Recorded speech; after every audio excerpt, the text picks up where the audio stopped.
നമസ്കാരം. ഒരു awareness video ആണ്. കാരണം ഇത് മഴക്കാലമാണ്. ഈ മഴക്കാലത്ത് നമ്മുടെ ശരീരത്തിൽ കൂടുതൽ ജലാംശം ആവശ്യമുണ്ട്. അപ്പോൾ നമ്മൾ സ്വാഭാവികമായിട്ടും വളരെ അധികം വെള്ളമൊന്നും കുടിക്കാൻ സാധ്യതയില്ല, കാരണം തണുത്ത കാലാവസ്ഥയാണ്. അപ്പോൾ ഞാൻ ഒരു ടിപ്പ് തരുന്നത് എന്താണെന്ന് പറഞ്ഞു കഴിഞ്ഞാൽ, കൂടുതൽ സമയം നമ്മുടെ ശരീരത്തെ ഹൈഡ്രേറ്റഡ് ആയിട്ട് നിർത്താൻ സഹായിക്കുന്നത് വെള്ളമാണെന്നാണ് നമ്മൾ ധരിച്ചു വെച്ചിരിക്കുന്നത്.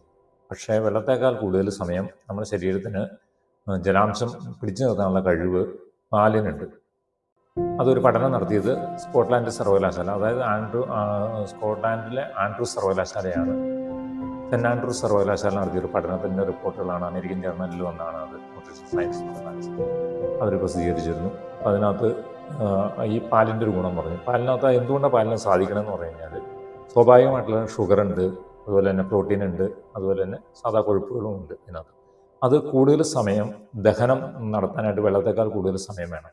അത് നമ്മുടെ ആമാശയത്തെ കാലിയാക്കുന്നത് സ്ലോ ഡൗൺ ചെയ്യും.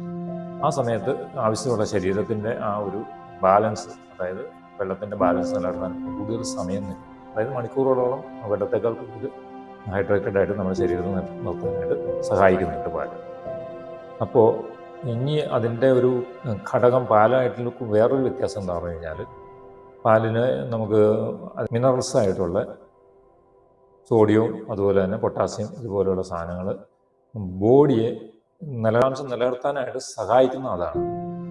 അതുപോലെ തന്നെ ഈ സെല്ലുകൾക്ക് കൂടുതൽ വെള്ളം ട്രാൻസ്പോർട്ട് ചെയ്ത് എത്തിച്ചു കൊടുക്കാനായിട്ട് സഹായിക്കുന്ന ഓസ്മോലൈറ്റ്സുകൾ, അത് രണ്ടാമത്തെ കാരണം.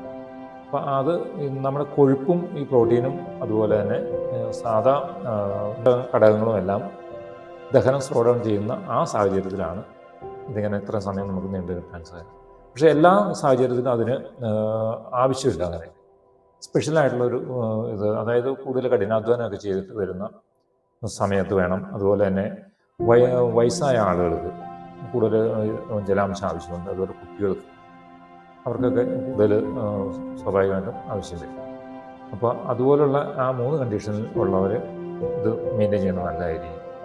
അപ്പോൾ അവർക്ക് നമ്മൾ പിന്നെ നമ്മുടെ ഫിസിക്കലായിട്ടുള്ള കണ്ടീഷൻ അനുസരിച്ച്, അതായത് ചില ആളുകൾക്ക് പാലിലുള്ള ഘടകങ്ങൾ ചിലപ്പോൾ അലർജി ഉണ്ടാകും. ലാക്ടോസ് അലർജിയൊക്കെ ഉള്ളവർ ഒരു കാരണവശാലും അതിനു വേണ്ടിയിട്ട് ശ്രമിക്കരുത്.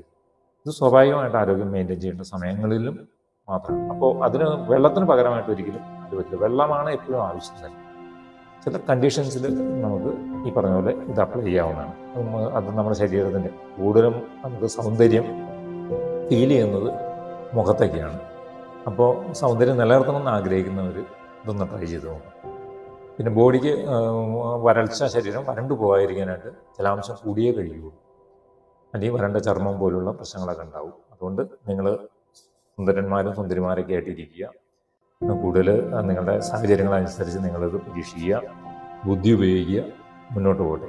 വീണ്ടും കാണാൻ അടുത്ത വീഡിയോയിൽ ലൈക്ക് ചെയ്യുക, കമൻറ്റ് ചെയ്യുക, ഷെയർ ചെയ്യുക, പ്രോത്സാഹിപ്പിക്കുക. എങ്കിലാണ് അടുത്ത ടിപ്പുകളായിട്ട് വരാൻ കഴിയും. വളരെ നന്ദി, നമസ്കാരം.